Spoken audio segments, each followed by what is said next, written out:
Breaking news. మాజీ MLA Konappa CM Revanth ని కలిశారు. కొన్ని రోజులుగా కోనప్ప అసంతృప్తితో పార్టీకి దూరంగా ఉంటున్నారు.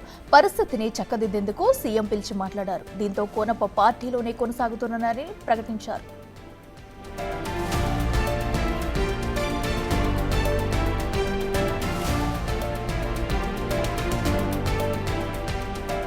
ఇక కోనప్ప ప్రస్తుతం అయితే అటు సీఎం రేవంత్ రెడ్డితో కూడా భేటీ అయ్యారు. ఈ నేపథ్యంలోనే ఇద్దరి మధ్య కూడా పలు సంభాషించిన తర్వాత కూడా పార్టీలోనే ఉంటానంటూ కూడా అటు కోనప్ప చెప్పడం జరిగింది. ఇదే అంశానికి సంబంధించి మరింత సమాచారం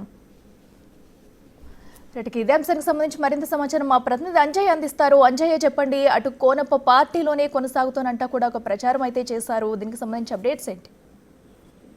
అఖిల, ప్రధానంగా గత కొన్ని రోజులుగా కోనప్ప అసంతృప్తితో రగిలిపోతున్నారు. పార్టీ కార్యకలాపాలకి దూరంగా ఉంటున్నారు. ముఖ్యంగా తిరుపతి నియోజకవర్గంలో జరుగుతున్న పరిణామాలతో ఆయన కొంత అసంతృప్తికి గురి కావడం జరిగింది. అందులో భాగంగానే ఏదైతే పార్టీ కార్యకలాపాలు ఏ విధమైన సమావేశాలు నిర్వహించినప్పుడు కూడా దూరంగా ఉంటున్నారు. అయితే ఈ రోజు సీఎం రేవంత్ రెడ్డిని కలవడం జరిగింది. ఈ సందర్భంగా సీఎం రేవంత్ రెడ్డి తిరుపతి మాజీ ఎమ్మెల్యే కోనప్పను బుజ్జగించడం జరిగింది. ఈ బుజ్జగింపులకి కోనప్ప ఏదైతే అసంతృప్తి నుంచి బయటపడడం జరిగింది. ప్రధానంగా ఏదైతే నియోజకవర్గానికి సంబంధించిన పనుల విషయంలో కానీ, అదేవిధంగా అభివృద్ధి పనుల విషయంలో అదేవిధంగా ఏదైతే స్థానికంగా తనకు ప్రాధాన్యత ఇవ్వాలన్న అంశాలపై సీఎం రేవంత్ రెడ్డి సానుకూలంగా స్పందించారు. దాంతో కోనప్ప కూడా శాంతించడం జరిగింది. పార్టీలో కొనసాగుతానని ప్రకటించడం జరిగింది. దాంతో ఉమ్మడి ఆదిలాబాద్ జిల్లాలో గత కొన్ని రోజులుగా అనేక పరిణామాలు జరుగుతున్నాయి. ఏదైతే ఇటీవల బీఎస్పీకి సంబంధించిన